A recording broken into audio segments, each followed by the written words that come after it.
The 45th Annual Freedom Flyer reunion of the 560th Flying Training Squadron took place on March 22nd, 23rd, and a T-38 Talon with a color scheme familiar to U.S. Air Force pilots who flew missions during the Vietnam War will play a significant role.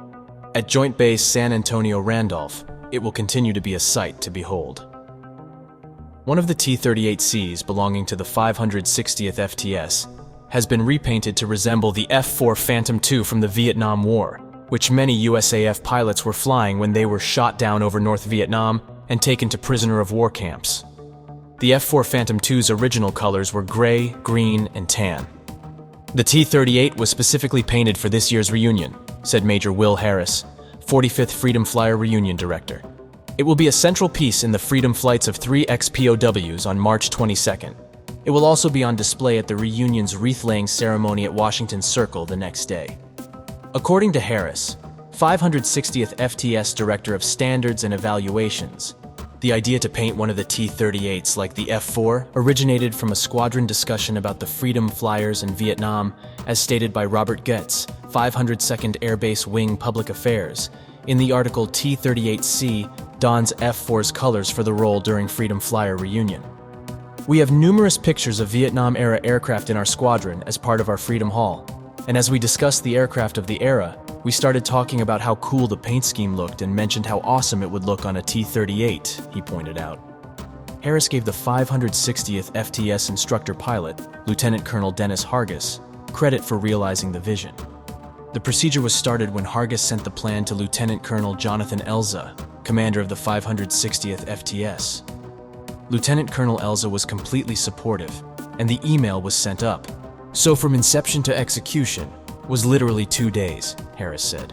The paperwork came back approved within a few weeks. So at every level, folks were supportive of the plan and really helped move this idea along.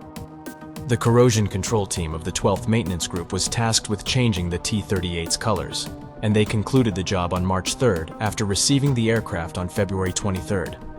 According to Don Collier, a member of the 12th MXG corrosion control team, the process involved masking the aircraft, sanding it, painting the landing gear, masking the landing gear, priming and painting the aircraft in the new colors, and stenciling it. It took 6 hours to paint the aircraft, he said.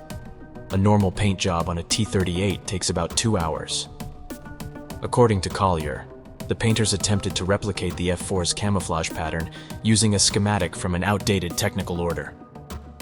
The T-38's a lot smaller, so we had to adjust the schematic to suit the aircraft, he said. It was all through trial.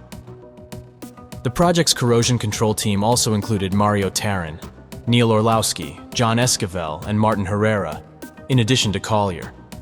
As a continuous member of the T-38 fleet, the aircraft will continue to fly in the F-4's colors long into the following 10 years, he claimed. I will say it looks even better than what we imagined, Harris said. The 12th Maintenance Group really did an amazing job.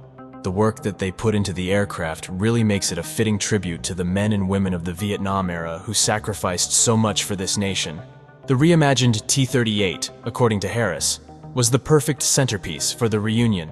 It will let the freedom flyers and POWs know that we as a nation are still indebted to them for their sacrifice and humbled by their return with honor in the face of such harsh circumstances.